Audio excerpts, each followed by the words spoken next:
네, 여러분 안녕하세요. 2024년 주식시장 어떻게 될지 참 궁금하고 또 여러분들이 경제를 공부하고 있는 여러 이유 중에 하나가 또 재테크 자산관리적 측면인데 그 안에서 또 경제를 공부하는 이유 중에 하나가 또 주식시장 그 자체일 겁니다. 네.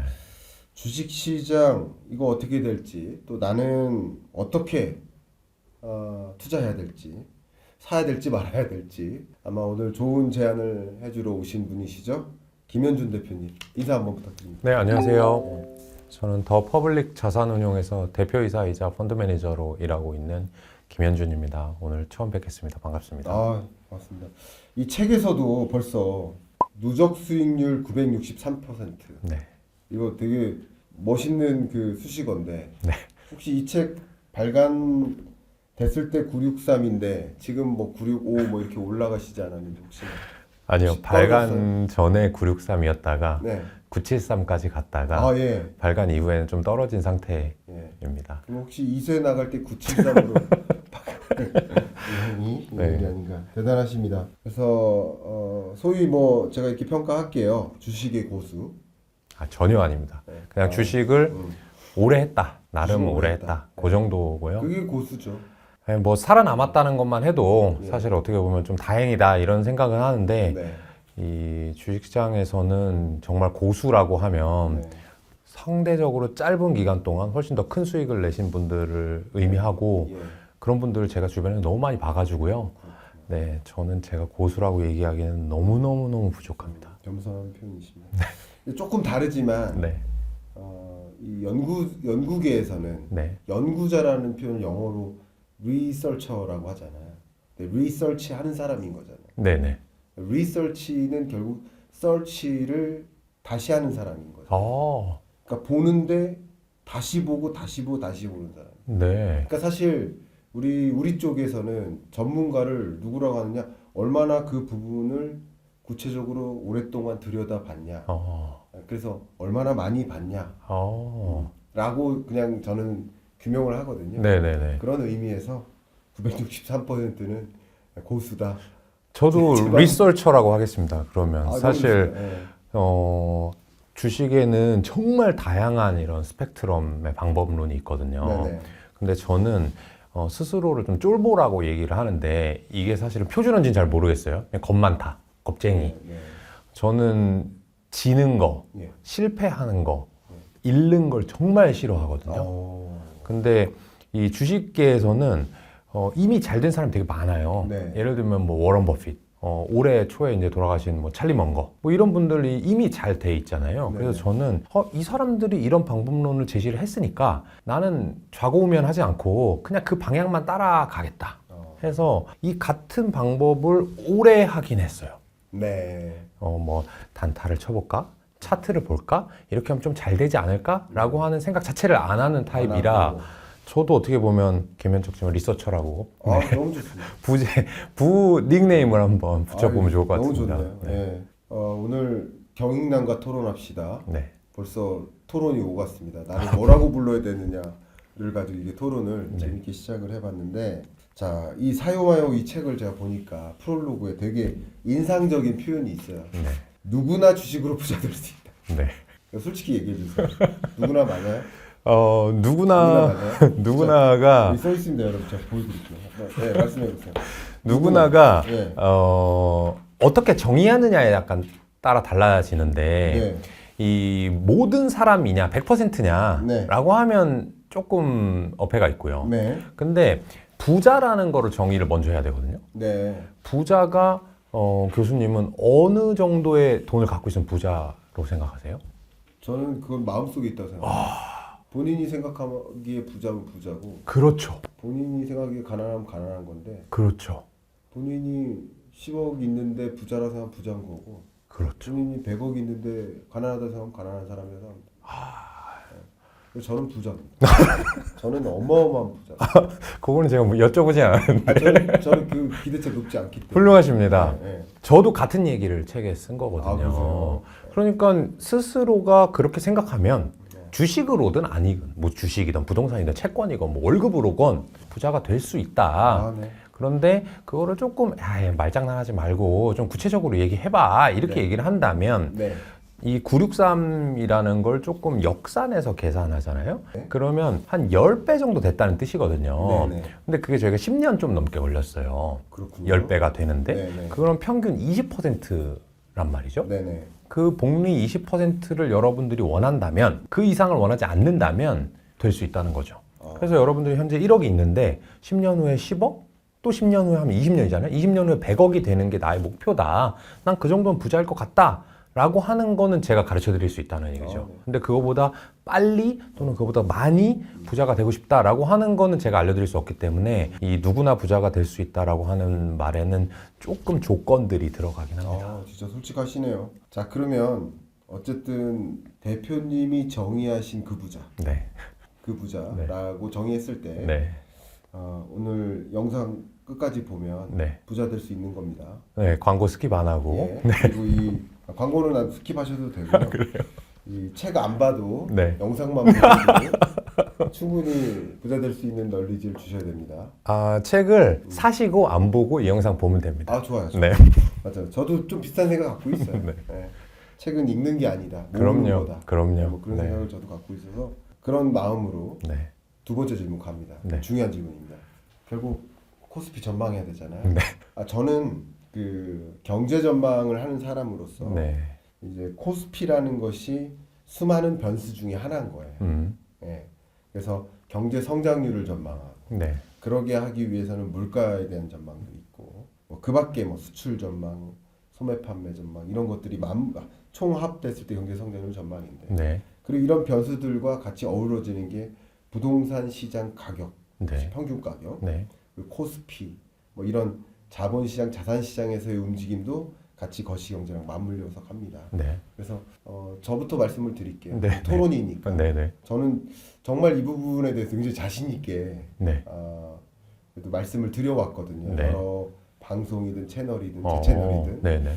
2022년 10월이 저점일 거라고 말씀드려왔었어요. 네. 네. 정말 네. 실제 저점 맞고요. 네. 22년 10월이 저점인데 23년은 22년보다 좋다. 네. 네. 근데 지지부진할 것이다. 어. 그러니까 2,500선이라는 표현을 했어요. 네. 네. 네. 그리고 2024년도 네. 2023년보다는 좋다. 네. 네. 근데 뭐 그렇게 막 강한 랠리까지는 아닐 것이다. 네. 네. 전 이렇게 보고 있어요. 네. 이거는 제 비유예요. 네, 왜냐하면 거시경제의 흐름과 뭐 금리 인하 추이와 뭐 물가의 흐름과 이런 거 맞물렸을 때 네. 토론이니까 제 의견을 드렸습니다. 네. 자, 그러면 우리 대표님도 네. 물론 책에서도 그런 관점을 이제 말씀해 주셨는데 네. 어떻게 보고 계십니까? 일단 저는 교수님과 다르게 네.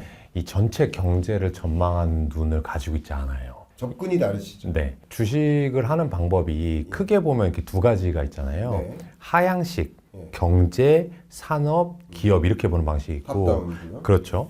바텀업 상향식은 기업부터 봐서 네. 이 기업의 합이 결국에 업종이고 경제인 거 아니야? 네. 그러니까 기업을 열심히 들여다보자. 근데 저는 후자 쪽이거든요. 네. 그렇기 때문에 기업들이 이렇게 아까 리서치 하다 보면 경기가 좀 좋네, 안 좋네 정도의 이제 느낌은 있지만 그렇기 때문에 뭐 코스피가 얼마 될 거야, 언제 어떻게 될 거야 라고 하는 거를 얘기하는 거는 저의 능력 범위 밖이라고 봐요. 다른 접근이신 거예요. 네. 다른 그래서 말씀드리기는 조금 어렵지만 아마 교수님께서 말씀하신 내용과 크게 결이 다르지 않을 것 같은 게 네. 저는 지금 경기가 우리나라 경기가 좋냐 안 좋냐 둘 중에 하나만 골라봐라 하면은 저는 안 좋은 것 같아요.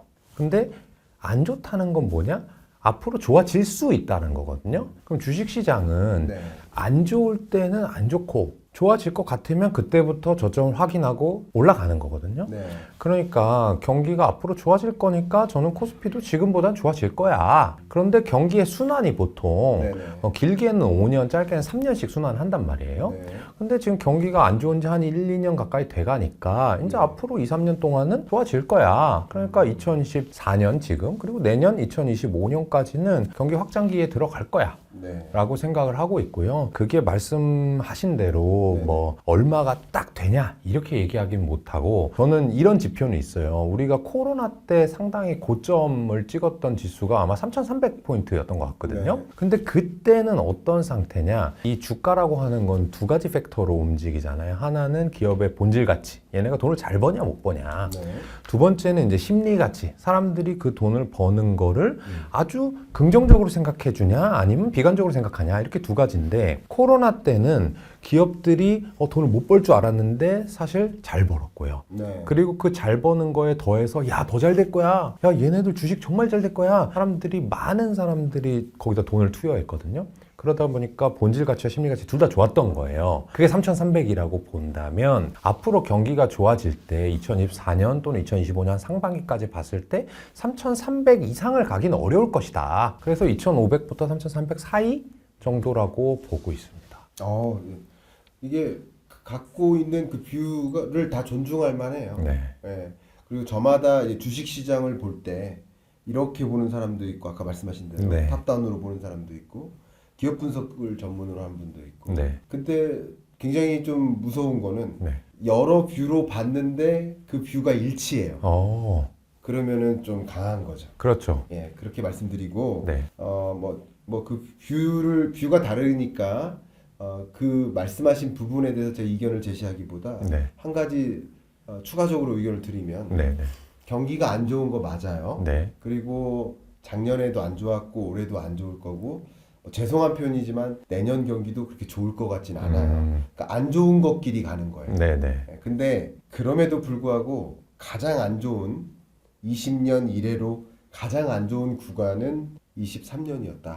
작년에. 네. 네. 안 좋은 것끼리 비교하는 거예요. 네, 네, 네. 도토리끼리. 네. 네. 네. 우리는 알밤을 좀 기대하는데 네. 다 도토리인 거예요. 근데 네. 나름 가장 좀 부실한 도토리는 23년이었다. 네. 이렇게만 일단은 의견을 네. 드릴게요. 그런 면에서는 또 일치하는 부분들이 네, 있습니다. 공감합니다. 드립니다. 아주 좋고, 저희 채널 구독자분들은 그 경기 판단에 대한 그런 정보에 익숙해 계세요. 그러니까 제가 이렇게 짧게만 말씀드려도 무슨 말인지 아실 거예요. 아무래도 경제 자체를 보는 맞아요. 채널이니까 예, 관심이 예. 많으실 것 같아요. 맞아. 그러면 이제 그게 이해가 바로 되셨을 테니 네. 대표님 말씀하고 믹싱이 되는 거예요. 네, 네. 그렇게 생각을 합니다. 네. 자, 그러면 이제 나름 긍정적이라고는 보시는데 네. 하나 좀 여쭤볼게요. 지금 24년에 그나마 좀 기대할 수 있는 것, 여러 가지 것들이 있지만 밸류 프로그램이에요. 네. 이거는 어쨌든 긍정적인 거 아니겠습니까? 그러니까 증시라는 면에서. 그렇죠. 증시를 올리는 요소지 내리는 요소는 아니에요. 그렇죠. 그죠? 근데 이게 얼마나 올릴지, 제대로 가동할지 그게 궁금한데 네. 대표님의 그냥 고견을 여쭙고 싶습니다. 네. 말씀하신 대로 저는 플러스 요인이긴 하다. 네. 하지만 그게 장기적이거나 아주 강력하게 작용하기는 조금 어렵다, 이렇게 네. 생각을 하고요. 네.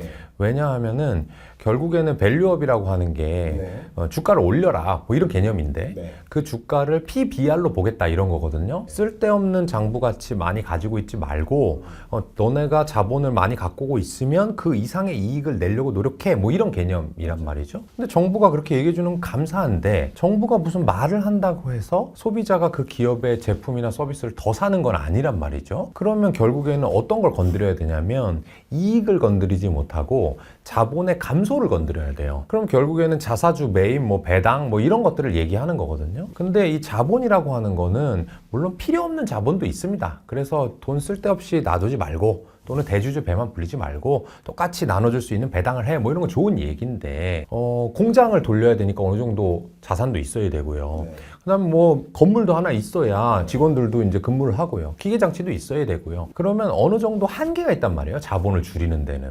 장사할 만큼은 돈을 남겨놓고 배당이나 자사주 매입을 해야지 무한정할 수는 없습니다. 그러면 기업의 가치가 당장은 자본이 줄어드니까, 말하자면 내가 가지고 있는 한 주의 가치가 파이가 커지긴 해요. 당장은. 그렇겠죠. 근데 전체 피자의 크기는 안 커지는 거예요. 네. 이 전체 피자의 크기를 키우는 건 결국에는 그 기업가, 그다음에 임직원, 그다음에 그 고객들이 그 제품과 서비스 브랜드에 대한 이 인정, 충성을 가져와야 된단 말이에요. 그런 것들은 정부의 어떤 정책이라든지 이런 걸로는 하기 어렵기 때문에 당장 플러스 요인인 건 맞지만 아주 크게 작용하거나 아주 장기적으로 가진 않을 것이다. 그럼 이제 투자자들은 어떻게 접근을 해야 되느냐? 지금 이미 밸류 프로그램 나온다라고 할 때부터 막 전통산업, 그다음에 PBR 너무 낮은 기업들이 주가 막 튀었단 말이에요. 네네. 근데 지금 여러분도 어떻게 생각하고 계실 거냐면 이거 주가 튀었으니까 저 PBR 좋을 것 같아. 그래서 주가 오른 거 더 사야지 또는 저 PBR 막 찾아야지 이 두 가지 중에 하나로 가고 계실 거란 말이에요. 근데 오른 거를 또 사는 거는 제가 아까 장기적으로 작용하지 않을 가능성이 있다고 했기 때문에 약간 리스키한 부분이 있고요. 요 놈은 아직 안 올랐어. PBR 되게 낮아 라고 하잖아요. 근데 PBR이라고 하는 게 결국에 시가총액을 자본총계로 나눈 것인데 이 자본총계가 시가총액보다 되게 클 거라고 생각해서 투자를 했는데 의외로 쭉정이 자본이라면 예를 들면은 가치가 너무 부풀려져 있는 거예요. 건설회사가 PBR이 많이 낮거든요. 근데 돈을 꾸준히 벌면은 당연히 밸류 프로그램으로 주가도 오르면서 PBR이 계속 낼 겁니다. 근데 그게 아니라 이 땅을 사놨는데 이 땅을 되게 비쌀 때 사놨다면? 그래서 1,000억이라고 장부엔 적혀 있지만 실제로는 900억, 800억, 700억이라면 심지어는 빚을 내서 사놨는데 그 빚을 갚아버리니까 자본이 쪼그라든다면 그렇게 되면 주가 시가총액이 안 오른 상태에서도 PBR이 올라가는 문제가 발생하거든요. 그러니까 여러분들은 지금은 사실 PBR이 뭐 낮다, 얘는 전통산업인데 이제 주가가 올라서 더 갈 거야 라는 것보다는 이렇게 정부에서 경계와 감시, 견제를 할 때 정말 이 회사가 이 본업에 집중할 수 있나? 그랬을 때 영업이 잘 될 수 있나? 라고 하는 어떻게 보면 다시 본질로 와야 되는 그런 타이밍이고 기존에 이 저 PBR 투자를 하셨던 분들이 계신데 원래부터 그분들한테 사실 축하해 드려야 되고 이 따봉 드려야 돼요. 왜냐하면 한 10년 동안 그런 주식 갖고 계시면 주가도 안 올랐고 욕 엄청 먹었을 거예요. 핀잔도 듣고 야 요새 AI 시대인데 무슨 저 PBR을 하냐. 근데 결국에 그런 주식들은 시간이 지나고 나면 한 번에 반영하는 특징을 가지고 있단 말이에요. 저는 그래서 이번에 상당히 반성을 많이 했고 저도 그렇게 저 PBR 주식을 투자하지 않는 사람이었기 때문에 저런 건 좀 고리타분하지 않나? 좀 시대에 뒤떨어지지 않았나? 라는 생각을 했었는데 역시나 이제 이 무서운 미스터 마켓이라는 분이 또 혼쭐을 내는 거죠. 야, 너 너무 편향됐었다. 이렇게 극도의 저평가가 일어나면 또 주가가 오르는 거 기억해? 10년 만에 한 번 왔으니까 까먹고 있었지? 하는 거라서 좀 반성했습니다. 그렇군요. 반성하실 필요는 없고요. 지금 말씀해주신 의견도 굉장히 좋은 것 같고요. 저는 이제 한 가지 또 의견이 어쨌든 저 PBR 말씀하셨는데 결론적으로 이제 분모가 순자산이고, 그죠? 분자가 주가인 거잖아요. 그렇죠. 그러니까 간단히만 한다면 그러면 이것을 1 이상으로 끌어올리려면 사실은 이걸 통제하는 게 이거는 결정되어지는 거니까요. 기업이 통제할 수 없어요. 그렇죠. 주가는 분자를 기업이 어떻게 통제합니까? 그렇게 움직이도록 노력하는 것뿐이지 직접 스스로 통제할 수 없어요. 그렇죠. 근데 어쨌든 PBR 자체를 끌어올리려고 노력한다 그러면 분모를 줄여야 되는 거예요. 그게 뭐 어떤 경우라면 그게 효율화될 수도 있고 일부는 신규 투자로 이어질 수도 있고 뭐 긍정적인 기호로 볼 수도 있지만 과연 말씀하신 것처럼 멀쩡한 사무실을 없애야 되는 것인가에 대한 이게 과연 그게 목표 변수여야 되느냐 하는 그런 의문도 갑자기 드네요. 그렇죠. 또 한 가지 있습니다. 어쨌든 이제 밸류 프로그램이 어쨌든 이제 발표를 했고 그리고 이 밸류 프로그램의 구체적인 이행 계획 중에 하나가 세제 지원인데 그 세제 지원이 5월 중에 발표가 될 거잖아요. 그럼 왜냐면 이번에는 세제 지원 자체가 발표가 안 된 거잖아요. 그렇다고 하더라고요. 그게 있어야 이 기업들이 밸류 프로그램에 참여를 할 텐데 근데 그게 명확하게 제시가 안 됐으니까 다소 시장이 실망했었던 게 아닌가 이렇게 판단을 합니다. 자, 그러면 밸류 프로그램이 구체적으로 이행되도록 세제 지원에 대한 구체적인 내용이 5월 달에 발표가 되면 그러면 또 그것에 따른 레벨업이나 뭐 이런 기대를 해볼 만할까요? 그거는 한번 있을 것 같은 게 이 배당 투자를 하시는 분들이 가장 겁내는 게 뭐냐면은 이 금융소득 종합과세거든요. 나는 이거를 꾸준히 그냥 받아가지고 큰 욕심 없이 살아가려고 했는데 이거를 나의 총소득이랑 합쳐가지고 세금을 떼버리니까 너무 부당하다. 나는 다른 수입원도 없고 해서 이미 예를 들면 은퇴하신 분들은 꾸준히 그냥 따박따박 막 살려고 했는데 이걸 절반이나 떼가 이렇게 생각하실 수 있단 말이에요. 네. 근데 뭐 가장 공격적인 추정이긴 합니다만은 이번에 세제를 얘기한다고 했을 때는 배당 소득을 아예 이 종합소득에서 빼가지고 지금 해외 주식 양도소득 하는 것처럼 분류가서 하겠다 이런 얘기도 일견 있었거든요. 그런 걸 한다라고 하면은 기업 입장에서도 예를 들면 회장님이에요. 근데 나한테 배당을 하면 소액주주들은 15.4%만 떼고 나머지 85 가져가는데 나는 똑같이 배당해줬다고 생각했는데 절반이 날아가 버리면 사실 나도 배당하기 싫겠죠. 그렇게. 회장님도. 근데 이제 대주주도 비슷하게 그냥 세금 안 떼고 가져가니까 너네 나중에 이렇게 소비 많이 해가지고 경제 돌리는데 좀 도움을 주라 이렇게 해준다면 대주주분들도 굳이 내가 딴 주머니 찰 필요 없이 그거 욕먹느니 그냥 이렇게 해도 되겠다라고 생각할 수도 있고 그렇게 되면은 결국에는 주가도 오를 수 있겠죠. 좋은 의견 주신 것 같습니다. 자, 그러면 제가 요 질문은 또 드리고 싶어요. 이제 증시를 이제 볼 때 좀 상승장으로 네. 24년을 어쨌든 정의를 내리신 거예요. 네. 저도 동의하고요. 네. 자, 그러면 24년에 근데 그 증시를 좀 뭐 방향대로 안 움직인다든가 아니면 더 좋은 장으로 만든다든가 네. 어떤 분명히 이 시장을 움직일 변수가 있을 텐데 네. 어떤 원인, 어떤 변수가 그 시장을 그렇게 좀 뒤틀리거나 이렇게 하게 만들까요?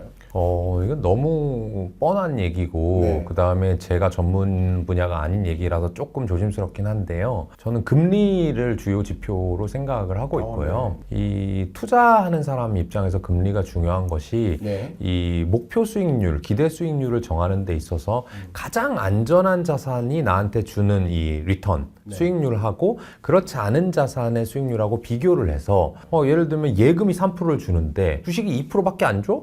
그럼 주식을 할 필요가 전혀 없는 거죠. 맞아요. 또는 금리가 막 올라가서 금리가 15%면 주식을 또 할 필요가 별로 없어지는데 금리가 낮아지면 안전하긴 한데 내가 좀 리스크 테이킹을 하더라도 이 높은 수익률을 노려야 될까 이렇게 생각하게 되거든요. 그래서 워런 버핏 같은 경우는 이 금리라는 게 모든 것의 중력이다 네. 이렇게 얘기하기도 했어요.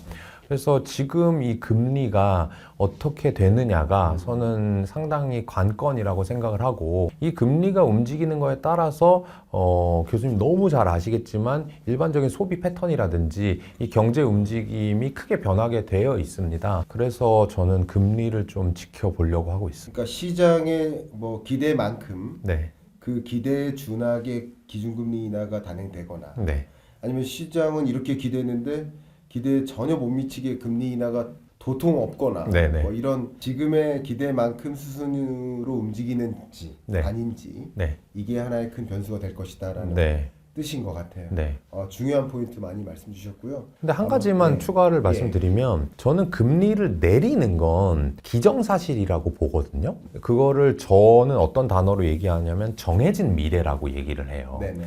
저 같은 경우는 투자를 한번 할 때 3년 이상을 예측하고 거기에서 큰 흔들림이 없을 기업들을 찾으려고 노력하거든요. 그러면 제가 지금으로부터 3년 뒤를 봤을 때 네. 기준금리가 지금처럼 유지되거나 더 올라 있을 것이냐 아니면 떨어질 것이냐 둘 중에 하나만 골라봐라. 네. 그럼 3년 내에는 저는 반드시 떨어진다고 생각을 합니다. 그래서 정해진 미래라고 보는 거고 이렇게 기대한 것보다 빨리 또는 더 빠르게 떨어지면 주가가 빨리 오르긴 할 거예요. 네. 근데 저는 오히려 그렇지 않더라도 조금 시간 지평을 길게 두시는 분들한테는 기회가 될 수 있는 게 예를 들어서 작년 11, 12월에 금리 되게 빨리 내리겠는데 이런 기대감이 부각이 되면서 미국을 비롯한 전 세계 주가가 확 올랐었단 말이죠. 네. 근데 1, 2월 들어서 이거 아닌 것 같은데 뭐 하반기로 넘어갈 수도 있겠네 이러면서 주가가 지금 지지부진한 거란 말이에요. 그렇죠. 근데 생각해보면 주식을 하는 이유는 돈을 벌려고 하는 거고 돈을 벌려면 싸게 거래될 때 사야 됩니다. 그러면 금리가 내려갈 게 확실한데 아직 안 내려가서 사람들이 단기적으로 실망해서 주가를 떨어뜨리고 싸게 자산을 거래시키면 저희같이 시간지평이 긴 사람들 한 번 더 기회가 오는 거예요.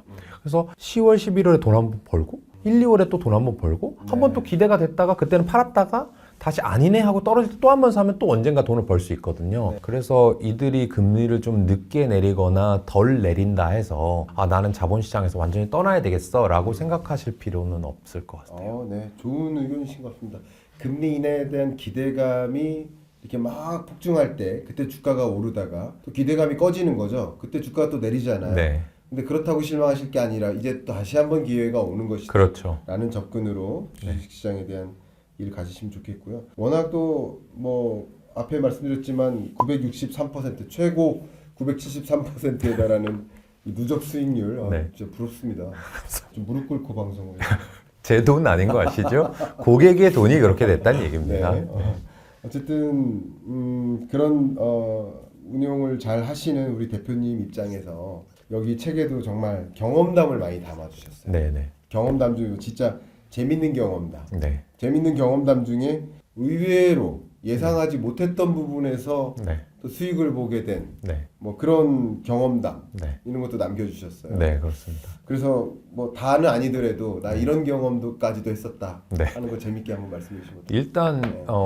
벌었다고 먼저 얘기를 하면은 또 이제 구독자분들이 자랑한다고 얘기하실 거기 때문에 잃은 것부터 한번 그러시죠. 얘기를 네. 해보도록 하겠습니다.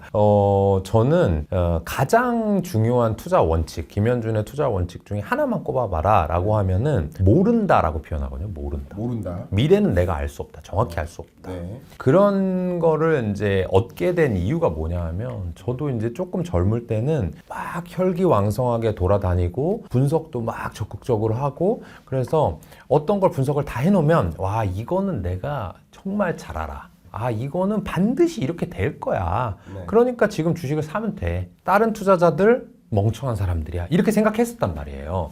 근데 시간이 지나면서 아주 많이 얻어맞으면서 그게 아니구나. 모른다고 생각하고 틀릴 수도 있다라고 접근할 때 오히려 덜 잃고 돈이 되는구나 라고 생각하게 되는데 그 경험 중에 하나가 여러분들 예전에 남자의 주식이라고 불렸던 이 OCI 예전 이름으로 네. 동양제철화학이라는 주식이 있거든요. 그 주식이 이제 앞으로는 화력 발전, 뭐 수력 발전, 원자력 발전 없어질 거야. 친환경 발전이 대세가 될 건데 그 중에 태양광이 짱이고 태양광에서 제일 잘하는 놈들 중에 우리나라에 OCI라는 애가 있대. 네네. 이 얘기는 누구나 아는 얘기였을 거예요. 그래서 저도 그래? 얘네들이 만드는 폴리실리콘 공정도 한번 연구해보고 전 세계적으로 폴리실리콘을 만드는 회사들 중에 원가는 어떻게 되고 그래서 OCI가 어떻게 될지 또는 그 회사가 만드는 그 제품의 가격이 어떻게 움직일지를 막 열심히 연구를 했습니다. 엑셀 시트를 만큼 만들고 그래서 확신해가지고 투자를 했거든요. 근데 제가 생각한 대로 전혀 움직이지 않았어요. 제가 모르는 중국의 작은 경쟁사가 네. 이 시장을 막 회방을 놓으면서 저가 경쟁을 하는 거죠. 네. 그러다 보니까 이 장사가 안 되고 이 장사가 안 되니까 저는 굳건히 믿었던 이런 일종의 계약서들이 있거든요. 그래서 OCI가 어떤 태양광 발전소한테 이만큼을 얼마의 가격에 공급하기로 계약서가 나와 있어요. 이거 무조건 되는 거야 라고 생각했는데 경제가 너무 안 좋아지니까 그 회사들이 파산을 하는 거죠. 고객들이. 파산을 하니까 계약을 지키고 말고 할 게 없는 거예요. 그러니까 OCI는 팔려고 만들어놨는데 물건을 팔 때도 없어지는 거죠. 그래서 결과적으로는 큰 손실을 한번 보게 됐고요. 네. 시간이 지나니까 제가 처음에 예측한 대로 이 폴리실리콘의 수요와 공급이 다시 돌아오긴 했어요. 네. 근데 이미 저는 겁에 질려가지고 주식을 다 그러고도 몇 년 후에 회복이 된 거기 때문에 투자라고 하는 게 공부를 열심히 해가지고 내가 예측을 잘해서 하는 게 아니라 내가 이 확실성을 높일 수 있는 분야, 그걸 능력의 범위라고 워런 버핏은 얘기하는데 그 능력의 범위를 제대로 알고 거기 안에서 열심히 투자하는 게 좋겠다. 이런 실수 사례도 있고요. 실수 사례네요. 네. 그러면 제가 이제 성공 사례를 여쭈려고 하는데 네. 성공 사례 말씀하시기 전에 네. 약간 말씀하시는 걸 들어보니까 소크라테스의 철학을 갖고 있다 네. 네. 라는 생각이 들었어요. 맞아요. 그래요? 그게 연결이 되는 것 같아요. 제가 결과적으로는. 정말 제가 뭐 역사 잘 모르는데요. 소크라테스가 뭔가를 공부하고 알기 위해서 정말 고군분투하고 있는데 네. 뭐 어떤 주변 지인들은 다 안다, 다 아는 거다 하고 막 이렇게 거만하게 있는 거예요. 네. 근데 뭐 이렇게 얘기를 하는데 너는 막 이렇게 비아냥거리듯이 얘기하니까 나는 내가 많이 모르니까 알기 위해 노력하는 건데 네. 너네들은 너네 스스로 모른다는 사실도 모르는 사람들이다. 네. 너 자신을 알라. 맞아요. 그게 너 자신을 알라. 그게 너 자신을 그게 알라고 그게 능력의 범위랑 저는 같은 얘기라고 생각을 해요. 소크라테스가 다시 돌아오죠. 자, 어쨌든 실패 사례 먼저 말씀 주셨고요. 네. 성공 사례 너무 기대됩니다. 네. 제가 엉뚱했던 성공 사례 하나 말씀드릴게요. 네네. 굉장히 옛날이에요. 저도 엉뚱한 걸 말씀드려야 되는 건 아니죠? 아니에요. 아, 네. 그러니까 저도 우연히 성공한 사례가 네. 하나 있었는데 물론 제 생각은 2010년대 중반에 엔터 산업에 대해서 매우 긍정적으로 판단했어요. 네네. 그때 저는 평범한 연구원이었어요. 네. 현대경제연구원. 네. 그때 엔터 산업에 투자를 했고 주식을 YG를 샀었어요. 근데 싸이가 말춤을 춘 거예요. 근데 말춤 출 걸 제가 예상하지 못했죠. 그렇죠, 그렇죠. 네. 엔터 산업을 긍정적으로 봤고 맞아요. 그랬는데 이제 운이 따라줬던 뜻밖의 사건이 있었습니다. 그러니까 원래 싸이가 사실 YG 소속이 아니었는데 글로 와서 교수님이 투자할 때 와서 네. 말춤을 쳐가지고 말춤을 췄어. 네. 하여튼 그랬던 기억이 갑자기 나고. 저도 실패 사례부터 얘기했어야 되는데 앞을 달리겠네. 자, 어쨌든 네, 성공 사례 하나 말씀. 교수님께서 말씀 주셔가지고 저도 비슷한 결의 종목을 한번 말씀드릴까 하는데 SM 엔터테인먼트로 제가 수익을 낸 게 2020, 21, 22 정도에 걸쳐서 수익을 냈었습니다. 네네. 한 2만 원 정도의 주식을 샀던 것 같고요. 저는 한 7만 원 정도의 주식을 팔았어요. 근데 그러고 나서 주가는 한 2배 더 올랐거든요. 저는 이제 이거는 사담이긴 한데 제가 팔고 나면 주가가 2배 오릅니다. 항상 더 올라요.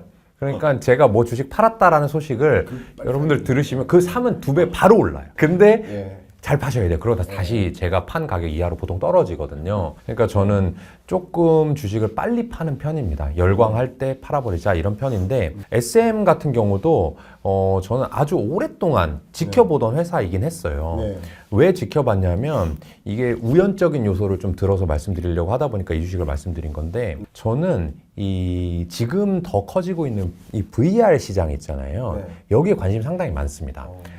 앞으로 스마트폰을 쓰는 거나 랩탑을 쓰는 시대에서 벗어나서 이 VR 자체가 뭔가 이 컴퓨팅 환경을 바꿀 거다라고 하는 생각을 한 10년 전부터 하고 있거든요. VR 기기도 계속 사봅니다. 신제품이 나오면. 그런데 그 관련된 주식이 뭐가 있을까 항상 고민을 해왔어요.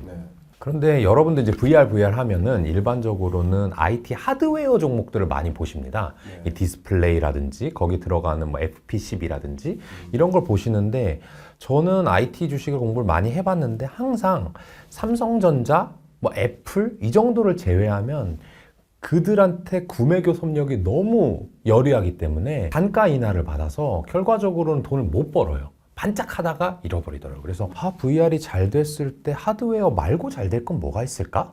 전 두 가지를 생각했어요. 컨텐츠 중에서 나올 것 같다. 그 컨텐츠 중에 하나는 예를 들면 EPL. 요새 손흥민 선수 엄청 날아다니잖아요. 근데 그거를 저희가 런던 가서 보기에는 너무 부담이 됩니다. 근데 그렇다고 그냥 이 쿠팡 플레이로 보기에는 조금 아쉬운 거죠. 근데 만약에 그들이 거기다가 VR 캠들을 다 놓고 내가 이것만 뒤집어 썼는데 내가 만약에 토트넘 핫스퍼에 관중이 된 것처럼 그런 느낌이 든다면 아마 돈을 엄청나게 지불할 요소가 있거든요. 런던 왕복하는데 몇백만 원 들지 않습니까?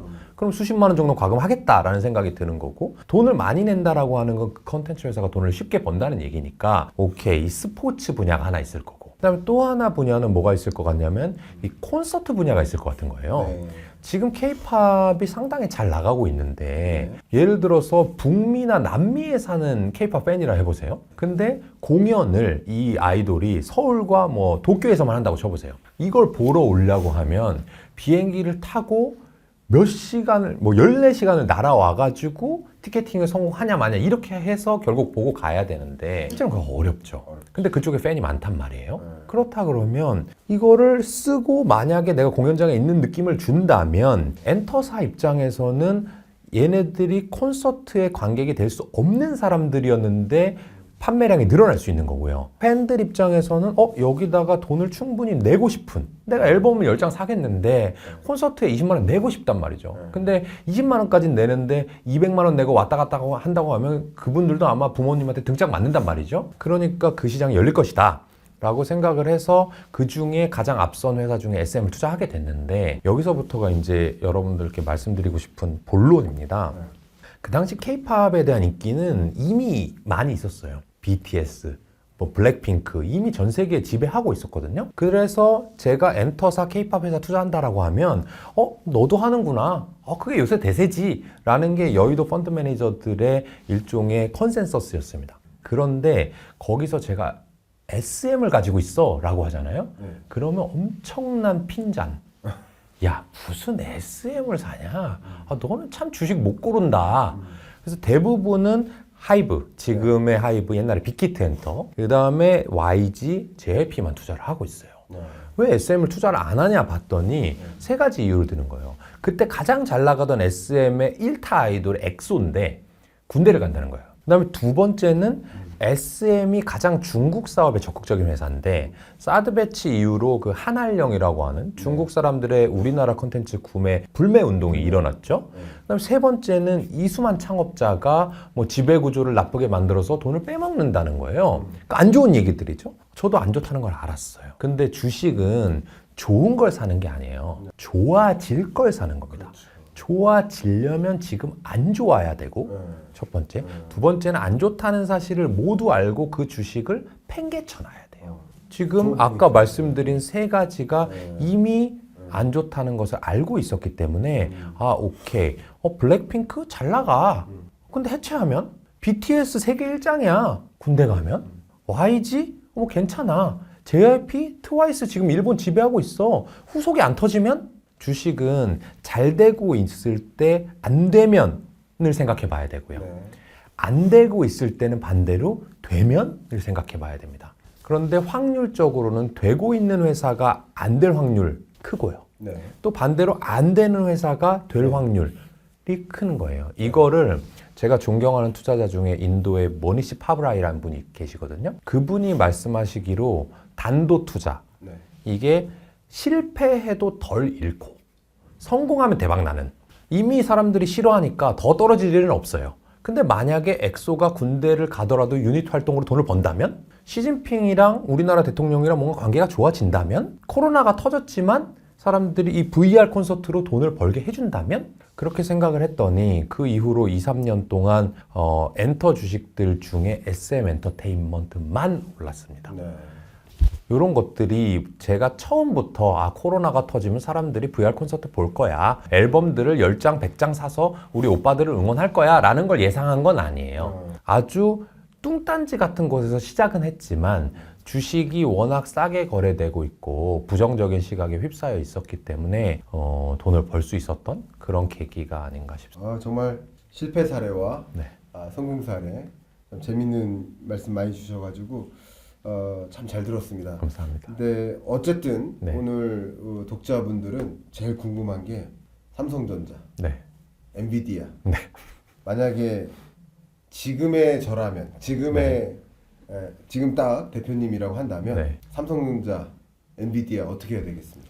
의견을 주십시오, 그냥 편히. 어떻게 해야 됩니까? 일단 이 책에 사용 그 내용이 정확히 들어가 있어요. 네, 삼성전자와 엔비디아라는 이름이 나옵니다. 챕터에. 그건 책으로 보라고. 아니요. 근데 말씀드립니까? 그렇게 네. 말씀드리면 그럼 안 또 되죠? 싫어하시거든요. 네. 안 읽으셔도 돼요. 사기만 하면 된다고 그러니까. 오늘 여기서 말씀드릴 겁니다. 저는 삼성전자는 사라고 말씀드리고 싶고요. 네. 근데 엔비디아는 공부해봐라. 하지만 지금 많이 올랐다고 해서 무조건 안 돼라고 생각하면 안 될 것 같아요. 좋을 수도 있고 네. 비쌀 수도 있다. 하지만 포기해서는 안 된다 정도. 네. 중립 정도를 말씀드리고 중립. 싶은데 삼성전자는 왜 좋을 것 같냐면 네. 삼성전자는 여러분들 상당히 기술 업종이라고 생각하시지만 실제로 기술을 개발하지만 저는 전통적인 경기순환 업종이라고 생각을 합니다. 이 회사가 만드는 건 반도체라는 걸 만드는데 반도체 중에 이 메모리 반도체는 전 세계에서 만드는 회사가 별로 없습니다. 그 중에 네. 삼성전자가 전 세계 탑티어라고 봐도 됩니다. 그런데 여러분들이랑 저랑 약간의 차이는 뭐냐면 여러분들이 만약에 10만 전자, 9만 전자, 8만 전자 이 주식을 샀다면 왜 산 거냐면 앞으로 반도체 수요가 늘지 않을까? AI 시대가 오면 사물 인터넷 시대가 오면 계속 올라갈 텐데? 라고 보신 거죠. 네. 저도 똑같아 생각해요. 근데 문제는 뭐냐면 수요가 꾸준히 올라간다고 해서 삼성전자의 매출액과 이익이 따라가는 건 아닙니다. 왜냐하면 이거는 상당한 장치 산업이거든요.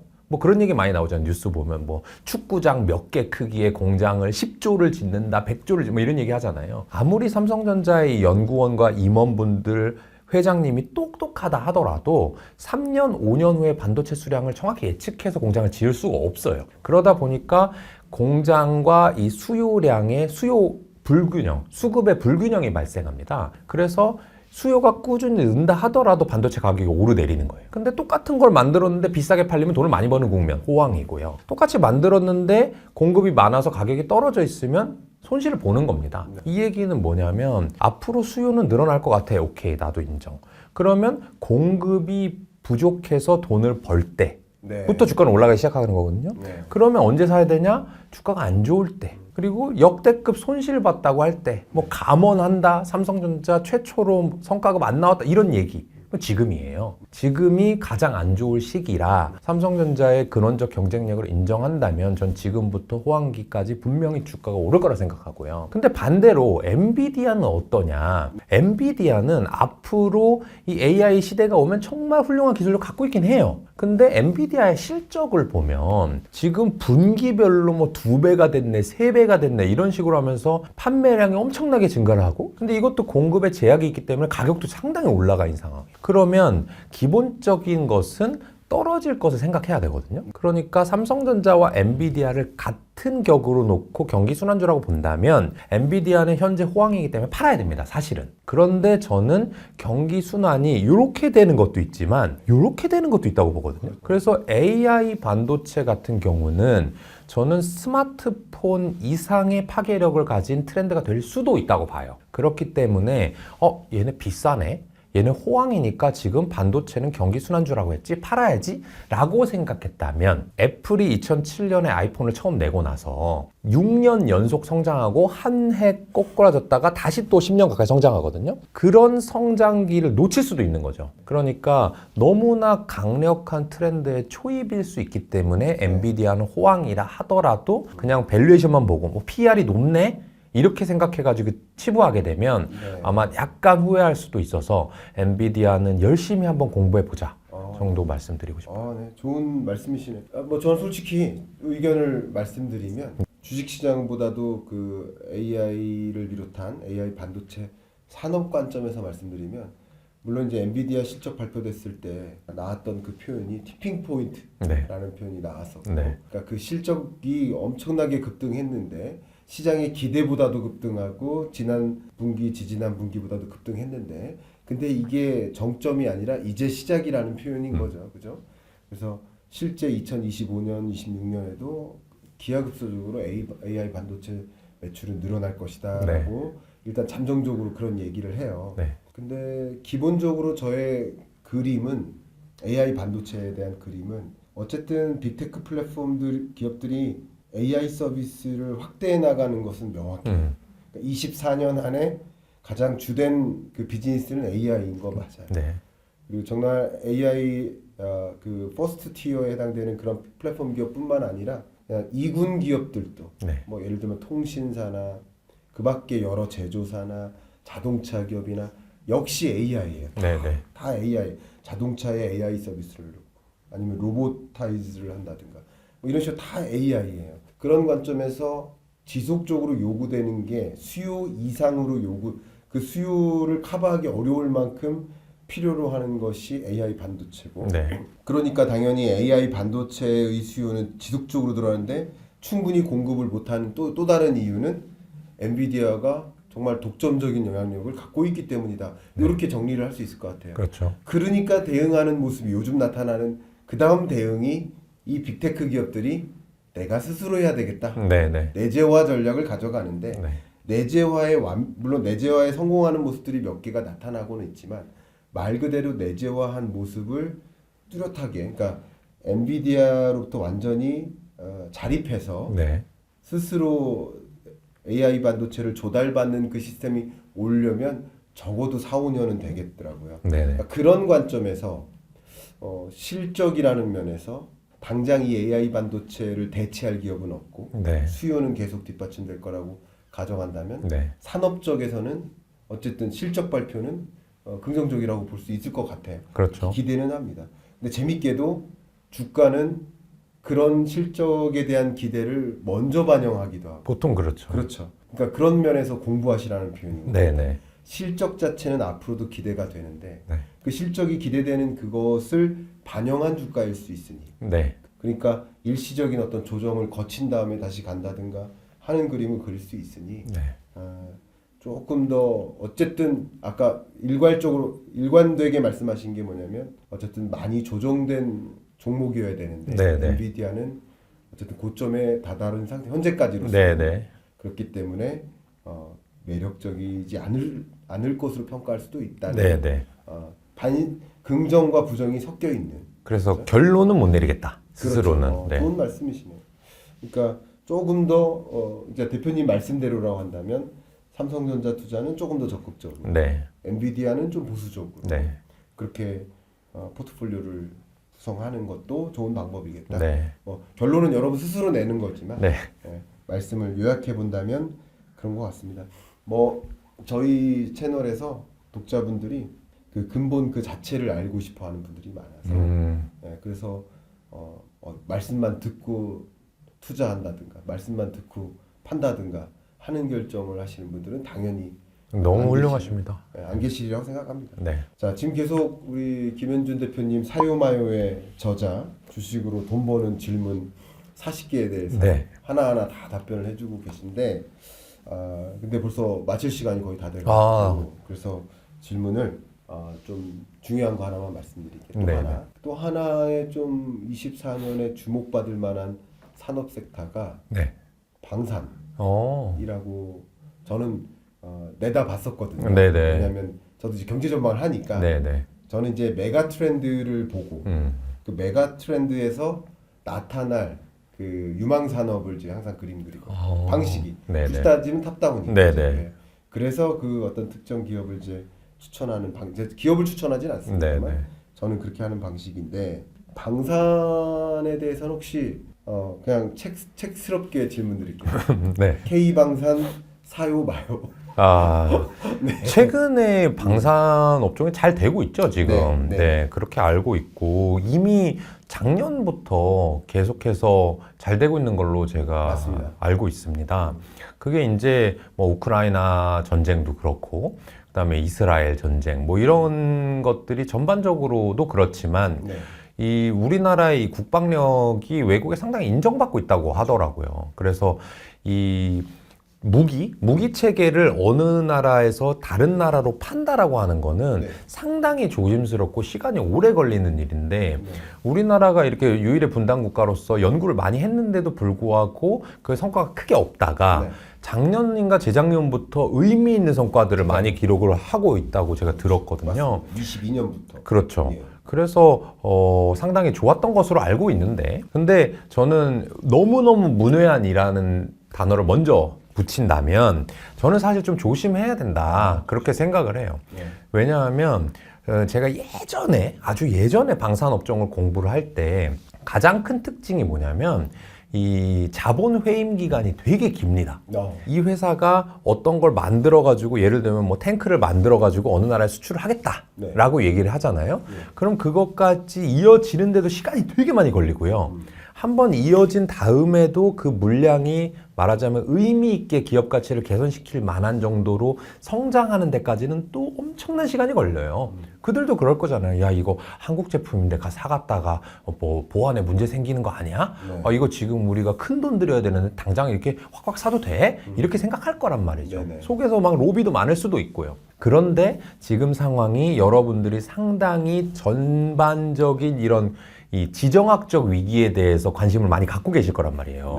그래서 만약에 K방산의 본질 가치를 전반적으로 세계에서 싸움이 많이 나냐, 전쟁이 많이 나냐, 그리고 우리나라의 방산 기술력이 있냐, 이 두 가지로 본다면 기술력은 분명히 있을 거예요. 근데 지금 싸움이 이미 많이 나고 있는 상황이에요. 그래서 대만 전쟁도 난다, 북한도 쳐들어온다, 이 정도란 말이죠. 근데 결국에 전쟁이 나면 저희는 주식이고 뭐고 다 접어야 되는 판이기 때문에 긍정적으로 본다면 지금보다 사람들이 더 싸우는 것보다는 지금 많이 싸웠으니까 좀 덜 싸우지 않을까 쪽에 저는 무게를 두고 싶고 그렇다면 방산의 이런 큰 축 중에 한 가지가 좀 약화될 수 있으니까 근데 주가는 많이 오르고 사람들의 관심이 많으니까 이것보다 조금 더 좋은 그러니까 교수님 보셨을 때 이미 2022년 이전부터 전망을 해주셨을 거고 그게 현실화되고 있는 상황이란 말이죠. 그러면 이제 경영할 채널을 잘 보면서 교수님이 24, 25에 잘 될 섹터를 또 말씀해 주실 거란 말이죠. 그런 쪽으로 해서 종목을 좀 속가내게 해보시는 게 저는 조금 더 좋은 방법이 아닐까 너무 봅니다. 훌륭한 제안과 소신 있는 말씀이신 것 네, 같습니다. 감사합니다. 너무 좋습니다. 뭐 항상 뭐 예를 들면 가장 대표적인 게 테슬라인데 네. 테슬라도 뭐 실적이 충분히 뒷받침돼서 뭐 23년 안에 그렇게 오른 게 아니라 네, 미래에 대한 어떤 기대감에 주가가 그렇게 오른 거 아니겠습니까?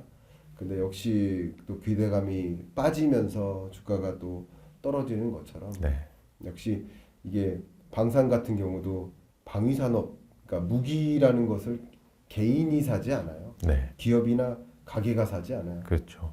국가가 삽니다. 정부가. 네. 국방부가 사는데 국방부랑 그 무기 체계를 계약할 때 엄청난 금액으로 계약을 하죠. 네, 근데 재밌게도 그 엄청난 계약은 예를 들어서 막 5년, 6년에 대한 계약이에요. 네, 네, 그 자금이 한꺼번에 들어오는 것도 그렇죠. 아니에요. 그러니까 뭐 그런 것까지 고려했을 때 지금 어쩌면 이제 K방산이라는 것이 산업적으로는 잘 나갈 수 있어도 그게 주가에 반영되는 과정이 이미 일어날 수도 있다라는 네, 조심스러운 네, 그런, 네, 그러니까 항상 말씀하는 걸 보면은 막 던지는 것보다는 절대 잃지 말아야 됩니다. 네.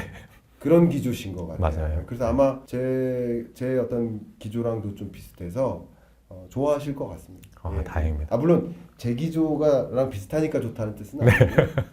그런 기조 자체를 저도 이제 항상 생각하거든요. 우리가 일확천금 벌자가 아니라 잃지 않는 투자를 네, 해야 된다라는 생각을 항상 하고 있어서 그런 관점에서 참 귀감이 분명히 될 거라고 생각합니다.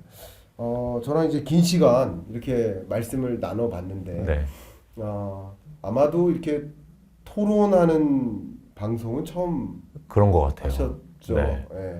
예. 토론을 제가 깊숙이 가진 않았지만 어떠셨습니까? 다른 방송은 보통은 이제 질문하면 답변하고 그렇죠, 그렇죠. 정해져 있는 질문 답변하고 네, 맞아요. 정해져 있지 않은 이렇게 질문을 받으면서 네. 뭐 반문이나 아니면 공감의 이 토론을 해보니까 어떠셨어요? 일단 저는 교수님 오늘 실물 처음 뵀는데 네. 되게 잘생기셨습니다. 그게 제 첫 인상이고요. 제가 뭐라고 말씀드리진 않지만 탤런트 전 땡땡 배우님 그 말씀 많이 들으시죠? 누구요? 전광열 배우님, 허준.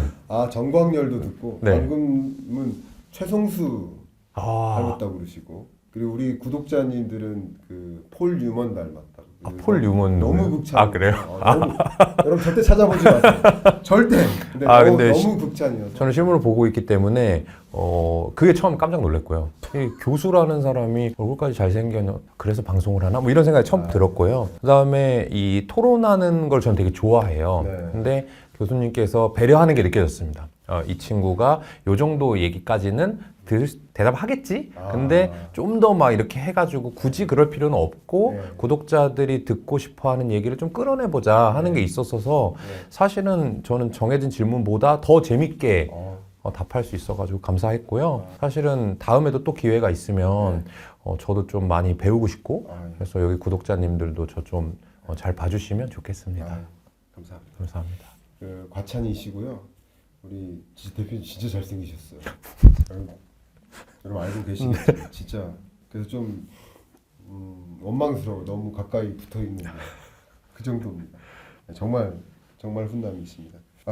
끝으로 우리 독자분들께 조언 한번 해주세요. 네.